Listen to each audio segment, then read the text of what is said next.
আসসালামু আলাইকুম। সবাই কেমন আছো? আশা করি সবাই ভালো আছো।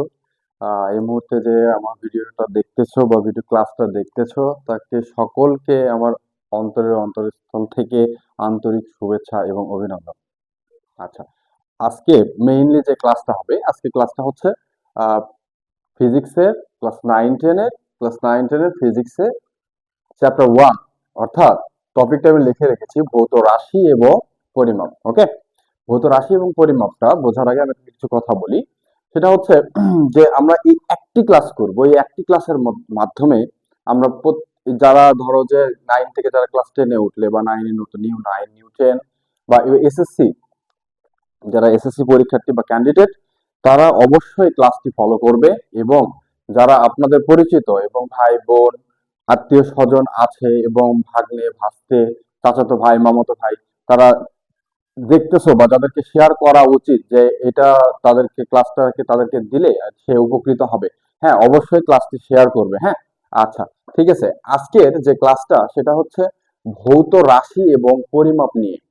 প্রথম অধ্যায় ফিজিক্সের প্রথম অধ্যায় ভৌত রাশি এবং পরিমাপ নিয়ে। ঠিক আছে, আচ্ছা আমি ক্লাসটি শুরু করি। আহ ভৌত রাশি এবং পরিমাপ, হ্যাঁ, ভৌত রাশি এবং পরিমাপটা অ্যাকচুয়ালি কি দেখো, যে ভৌত রাশি এবং পরিমাপটা আমরা আগে টপিকটা জানবো যে আমার হেডিংটা কি, এখানে হেডিংটা কি দেওয়া আছে, আহ ভৌত রাশি এবং পরিমাপ। আচ্ছা, ভৌত রাশিটা কি আর পরিমাপটা কি, এটা কিন্তু আমরা সকলেই জানি না, তাই না? আচ্ছা, বইয়ের ভাষায় না, আমার নিজস্ব ভাষায় বা তোমরা যেভাবে মনে রাখতে পারবে সেক্ষেত্রে আমি এতটুকু আমি করেছি। ঠিক আছে, আচ্ছা দেখো, রাশিটা কি?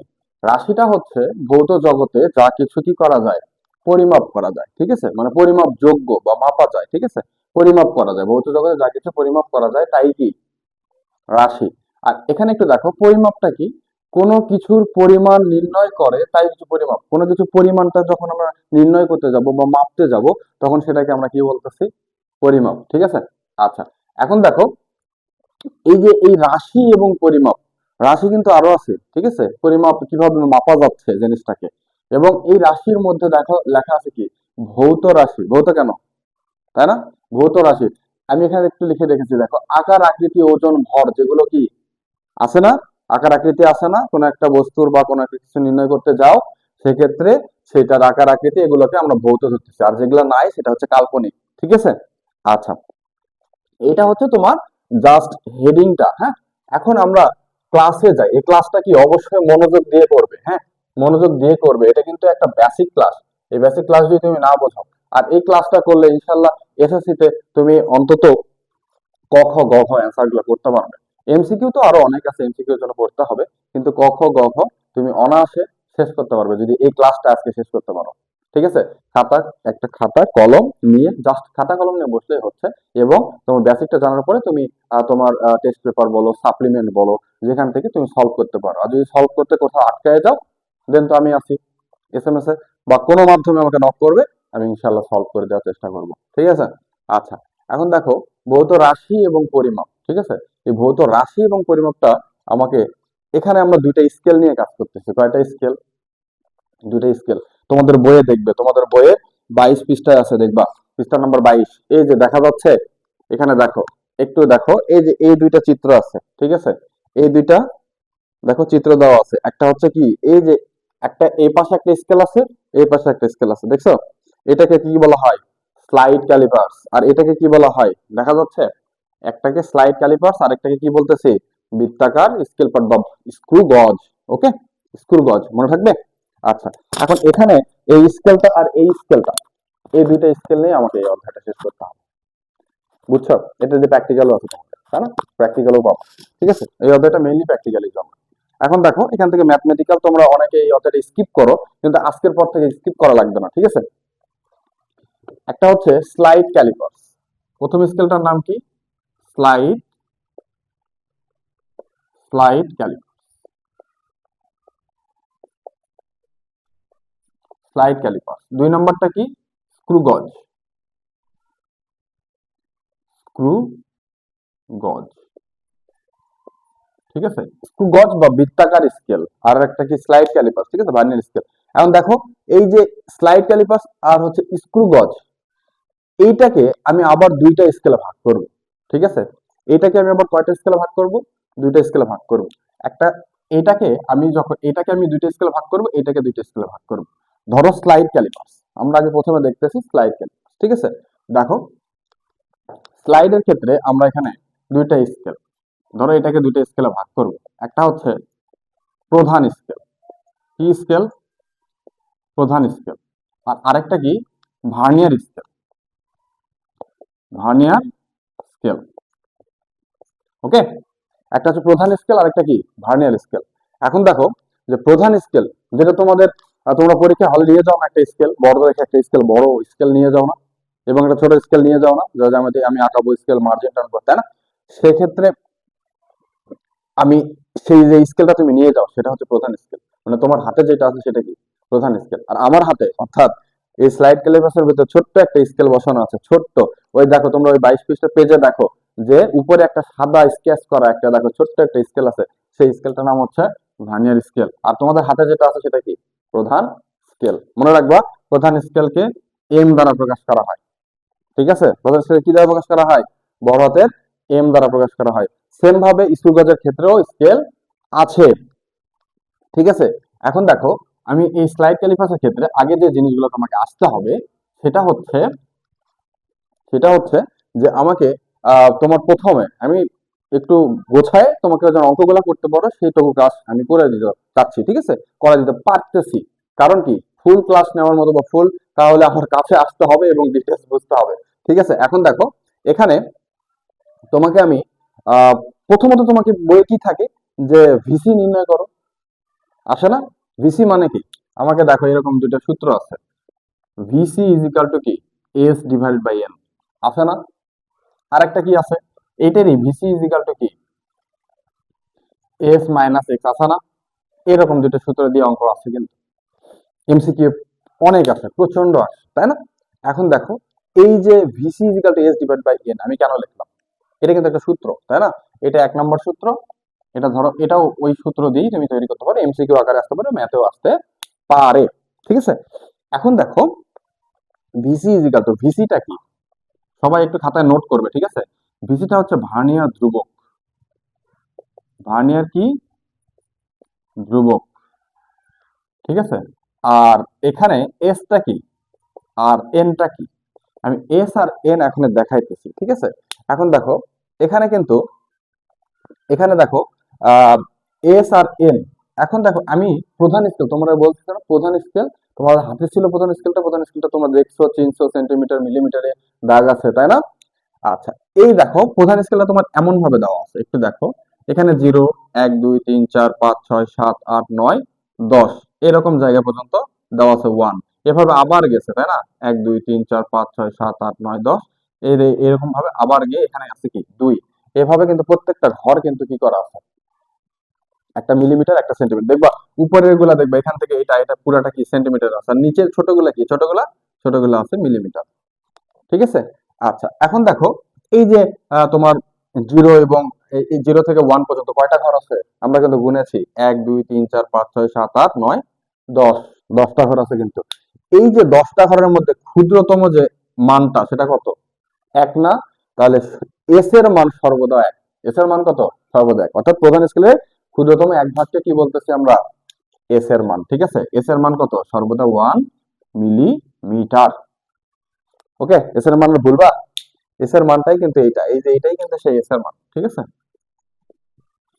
এস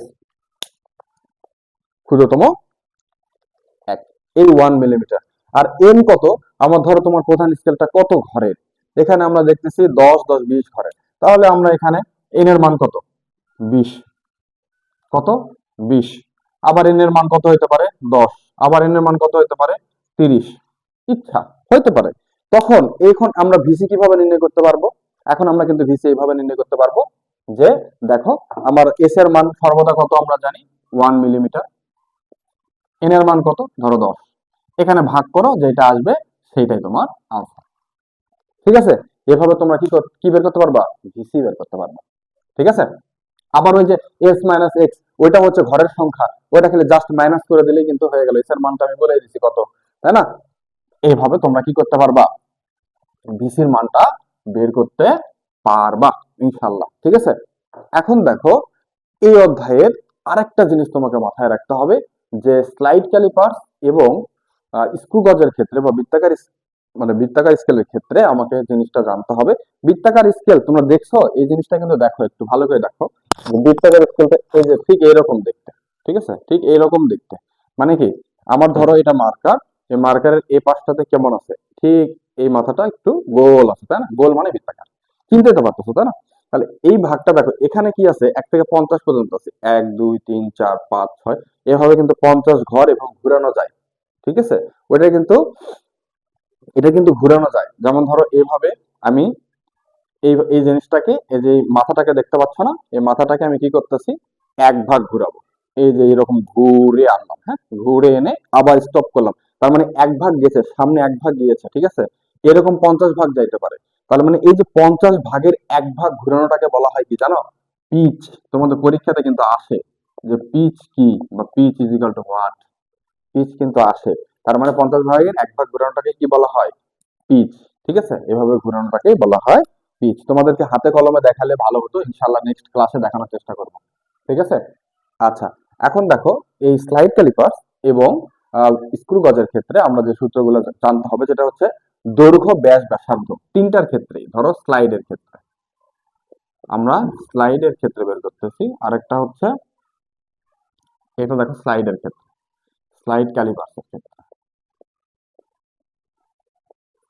ঠিক আছে, স্লাইড ক্যালিপার্সের ক্ষেত্রে আমরা তিনটা জিনিস বের করব। সেটা হচ্ছে দেখো, দৈর্ঘ্য বের করব,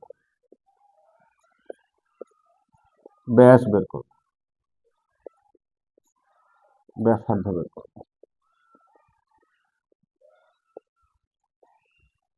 দৈর্ঘ্য, ব্যাস, ব্যাসার্ধ আমরা বের করব। ঠিক আছে, দৈর্ঘ্য, ব্যাস, ব্যাসার্ধ। তাহলে এই যে দৈর্ঘ্য, ব্যাস, ব্যাসার্ধটা আমরা এই স্লাইড ক্যালিপাসের ক্ষেত্রে আমরা বের করব। আছে না ম্যাথ? অবশ্যই আছে। তাহলে সেক্ষেত্রে আমাকে মনে রাখতে হবে, দৈর্ঘ্যকে কি দ্বারা প্রকাশ করে, এল। ব্যাসকে কি দ্বারা প্রকাশ করে, ডি। ব্যাসার্ধকে কি দ্বারা প্রকাশ করে, আর। ওকে, এখন দেখো এল ইজিক্যাল টু আমরা জানি, লিখতে পারো এম প্লাস ভি গুণন ভিসি। এই এই তিনটার সূত্র সেম, খুবই সোজা ভাবে দেওয়া আছে। দেখো, এম প্লাস ভি গুণন ভিসি, এটাও এম প্লাস ভি গুণন ভিসি। এটাও কি, এইটা কিন্তু দেখো ব্যাসার্ধ মানে কি, ব্যাসের অর্ধেক। ব্যাস কোনটা বলছে, ডি। তাহলে ডি ডিভাইড বাই অর্ধেক করলে 2 দ্বারা ভাগ করব, এখান থেকে যেটা আসবে সেটাই আনসার। কিন্তু আমাকে আগে জানতে হবে এম কোনটা, ভি কোনটা, ভিসি কোনটা। এম এর পর প্লাস আছে, ভি এর পর গুণন আছে, এটা কিন্তু গুণটা কিন্তু এই পাশে দিলে কিন্তু ভুল। ঠিক আছে, তাহলে এমটা কি, এম হচ্ছে প্রধান স্কেল পার্ট, যেটা তোমার হাতে ছিল, মনে আছে? আমি তোমাকে বলছিলাম যে তোমার তোমার ব্যাগে বা তুমি পরীক্ষাতে নিয়ে যাও কোন স্কেল, এই সেই প্রধান স্কেল। ঠিক আছে, তাহলে এই প্রধান স্কেলকে কি দ্বারা প্রকাশ করা হয়, এম। তাহলে মনে রাখো এটা হচ্ছে কি, প্রধান স্কেল। আর ভিটা কি, ভিটা হচ্ছে ভার্নিয়ার সমাপতন, যে মানটা তোমার দেওয়া থাকবে, ভার্নিয়ার সমাপতন। ঠিক আছে, যে মানটা তোমার দেওয়া থাকবে, ধরো 6, এরকম মান একটা দেওয়া থাকবে। ঠিক আছে, ভিসি, ভিসিটা কি, ভার্নিয়ার ধ্রুবক, যেটা একটু আগেই বের করা শেখালাম, তাই না? তাহলে অবশ্যই ভিসিটাকে কি করবা তুমি, বের করতে হবে 100%। ঠিক আছে, আচ্ছা, এখন দেখো ব্যাস, ব্যাসটা কি, ব্যাসটা হচ্ছে সেম ভাবেই, খালি জাস্ট কি রাখতে হবে, এম প্লাস ভি গুণন ভিসি, যা আছে তাই। এইটাই ব্যাস, এইটাই কি, দৈর্ঘ্য। দৈর্ঘ্য হলে এল দিবা, আর ব্যাস হলে কি দিবা, ডি দিবা। ওকে, আচ্ছা, দেখো সেম ভাবেই খালি মানগুলা বসাবা, প্রধান স্কেল পার্টের মান বসাবা, ভি এর মান বসাবা, আর ভিসিটা যদি না দেওয়া থাকে বের করে নিবা সেম ভাবে, VC equal to S divide by N বা এস মাইনাস এক্স। ঠিক আছে, এভাবে ভিসিটা বের করবা। তারপরে কি করবা, ব্যাসার্ধ এত কি করে দিবা, জাস্ট ওই যে মানটা বের হবে, ডি এর মান, ডি এর মানের সাথে 2 দ্বারা ভাগ করলেই কি চলে আসবে, ব্যাসার্ধটা চলে আসবে। তাই না? এই তিনটা জিনিস কিন্তু খুবই সহজ। ঠিক আছে, এই তিনটা জিনিস কিন্তু আমাকে মাথায় অবশ্যই রাখতে হবে। তাহলে এখন তোমাকে তিনটা জিনিস শিখাই দিছি। এখন দেখো এটা কিন্তু গেল কোথায়, এটা কিন্তু গেল স্লাইড ক্যালিপাসের ক্ষেত্রে। তাহলে স্লাইড ক্যালিপাসের ক্ষেত্রে যদি যায়, এখন আমাকে আরেকটা জিনিস জানতে হবে স্ক্রু গজের ক্ষেত্রে, তাই না? আমাকে আরেকটা কি, স্ক্রু গজের ক্ষেত্রে জানতে হবে না? স্ক্রুর ক্ষেত্রে, স্ক্রু গজের ক্ষেত্রে স্ক্রু গজের ক্ষেত্রে আবার তিনটা জিনিস। স্ক্রু গজের ক্ষেত্রে তোমাকে যদি বলবে, তোমাকে উদ্দীপকে দেওয়া থাকবে কিন্তু যে স্লাইড ক্যালিপাসের প্রধান স্কেল পার্ট। আর এখানে কিন্তু কি দেওয়া থাকবে জানো? স্ক্রু গজের ক্ষেত্রে কিন্তু দেওয়া থাকবে কি, স্ক্রু গজের ক্ষেত্রে তুমি যেমন লিখেছিলে যে ভিসি ইজ ইকাল টু, তাই না? যে স্ক্রু গজের ক্ষেত্রে, সরি, তোমার স্লাইড ক্যালিপাসের ক্ষেত্রে লিখতে ভিসি ইজ ইকাল টু, কিন্তু এখানে লিখতে হবে LC. LC is equal to P divided by N. ঠিক আছে? এলসির কাজ কি ছিল, ওটার ভিসির কাজ কি ছিল? আমরা লিখছিলাম যে VC is equal to S divided by N, এটা লিখছিলাম। এইটার কাজ আর এটার কাজ কিন্তু সেম, খালি একটু নাম আলাদা। দেখো যে ভিসি মানে বলছিলাম ভার্নিয়ার ধ্রুবক, আর এলসি মানে আমরা লিখবো হচ্ছে নুন্নাঙ্ক। নুন্নাঙ্ক বা লঘিষ্ঠ গণন, নুন্নাঙ্ক বা লঘিষ্ঠ গণন। ঠিক আছে? নুন্নাঙ্ক বা লঘিষ্ঠ গণন। ওকে, আচ্ছা এখন দেখো এই নুন্নাঙ্ক বা লঘিষ্ঠ গণন। আর পি মানে কিন্তু আমি বলেছিলাম পিচ, একটু আগে বলছিলাম যে 50 এক ভাগ, এই যেভাবে ঘুরে আনাটা, তাই না? এক ভাগ ঘুরে আনাটাকে কি বলা হয়? পিচ। আর এন তো তুমি জানো, ওই যে তোমার স্কেলটা কত ভাগের। ঠিক আছে? স্কেলটা কত ভাগের বা কত ঘরের। ঠিক আছে? ভাগ বা ঘর থাকলে এটা এন। এন মানে কি? ঘর সংখ্যা বা ভাগ সংখ্যা। ঠিক আছে? আর পি মানে হচ্ছে পিচ। আর এলসি মানে জানো নুন্নাঙ্ক। ঠিক আছে? তোমরা লিখে নিতে পারো। ঠিক আছে? তাহলে এই জিনিসটাকে কিভাবে বলবো? ওখান থেকে ভিসি তোমার যেমন নির্ণয় করলা, এখান থেকে তুমি এলসি নির্ণয় করতে পারবা। ঠিক আছে? আচ্ছা এখন এই তিনটার ক্ষেত্রে দেখো যে দৈর্ঘ্য, ব্যাস, ব্যাসার্ধ আমাকে নির্ণয় করতে বলছে। কিসের ক্ষেত্রে? স্ক্রু গজের ক্ষেত্রে, তাই না? স্ক্রু গজের ক্ষেত্রে। তাহলে স্ক্রু গজের ক্ষেত্রে আমরা যখন দৈর্ঘ্য, ব্যাস এবং ব্যাসার্ধ নির্ণয় করতে বলেছে, তখন আমরা কি করব? তাহলে অবশ্যই এখানে কিন্তু দেখো যে সেম ভাবে দৈর্ঘ্য, ব্যাস, ব্যাসার্ধ, এখানে কিন্তু আমরা আগে লিখেছিলাম কি বলতো, যে এম প্লাস ভি গুণন ভিসি। কিন্তু এখানে আমরা কি লিখবো? এখানে কিন্তু আমরা লিখবো এম এর পরিবর্তে এল প্লাস ভি এর পরিবর্তে সি গুণন এল সি। দেখো এইটা ছিল কিসের? ভার্নিয়ারের ক্ষেত্রে। এটা ছিল কিসের? স্লাইড ক্যালিপাসের ক্ষেত্রে। আর এইটা হয়েছে কিসের? স্ক্রু গজের ক্ষেত্রে। ঠিক আছে? এখন দেখো এটা হচ্ছে স্ক্রু গজের ক্ষেত্রে, আর এটা হচ্ছে স্লাইড ক্যালিপাসের ক্ষেত্রে। এল মানে কি? রৈখিক স্কেল পার্ট। এটা হচ্ছে কি? প্রধান স্কেল পার্ট ছিল। আর এখানে কি? এটা রৈখিক স্কেল পার্ট। রৈখিক স্কেল পার্ট। সি মানে ওখানে ছিল কি? ভার্নিয়ার ধ্রুবক ছিল না? সেম কাজ, ভার্নিয়ার ধ্রুবকের কাজ, সরি ভার্নিয়ার সমাপতনের কাজ। আর ভিসি মানে কি? ভার্নিয়ার ধ্রুবক ছিল। এলসি মানে ওই ভার্নিয়ার ধ্রুবকের যেমন কাজ, এলসি মানেও ঠিক একই কাজ, শুধু পি ডিভাইডেড বাই এন। ঠিক আছে? এবারে দেখো ব্যাস নির্ণয় করবা সেম সূত্র দিয়ে, এবং ব্যাসার্ধটাও কিন্তু ওই যে সেই একই ডি ডিভাইড বাই 2 দ্বারা করে যেটা আসবে সেটাই হচ্ছে ব্যাসার্ধ। ওকে, এইভাবে তুমি মানগুলো বসাইলেই তোমার কিন্তু অঙ্কটা হয়ে যাচ্ছে। ঠিক আছে? অঙ্কটা কি হয়ে যাচ্ছে? ধরো এম এর মান দেওয়া আছে এত, ভি এর মান দেওয়া আছে এত, ভিসির মান দেওয়া নাই, তোমাকে বলছে দৈর্ঘ্য নির্ণয় করো। তার মানে ভিসির মানটা তুমি বের করে নিয়ে তোমাকে এম আর ভি এর মানটা বসাইলেই অ্যান্সারটা হয়ে যাচ্ছে। ঠিক আছে? আচ্ছা, এইটা টপিক গেল। আর আরেকটা টপিক আছে, আরো দুইটা টপিক আছে তার মধ্যে। এখন তোমাকে একটু গ ঘয়ের জন্য অঙ্ক দেবে, একটু বড় টাইপ, হ্যাঁ, একটু বড় টাইপ, গ গ নাম্বারে যেগুলো বেশি আসে, অ্যাড করা। ধরো দৈর্ঘ্যের সাথে আরেকটা জিনিস অ্যাড করে দিল, সেই জিনিসটা আমরা এখন জানবো। ঠিক আছে? এখন দেখো যে আমার যে জিনিসটা জানতে হবে